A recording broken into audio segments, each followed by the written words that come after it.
మొదటి తెస్సలోనికీయులకు రాసిన పత్రిక 5వ అధ్యాయం 15వ వచనం. ఎవడును కీడునకు బ్రతికీయుడు ఎవరినికైనా చేయకుండా చూచుకునుడి.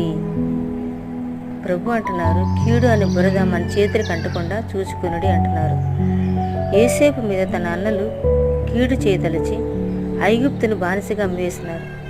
కానీ యోసేపు తన అన్నల మీద ప్రతి కీడు చేయకుండా, మీరు నాకు చేసిన కీడు ఇప్పుడు మనకి మేలుకరంగా మారింది అంటున్నారు.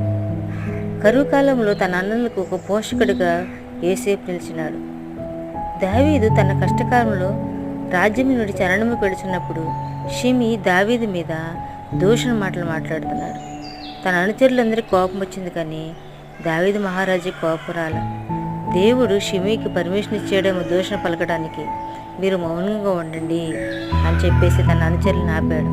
అలాగే మన కీడుకు ప్రతి కీడు చేయకుండా మౌనంగా ఉందాము. ఆమె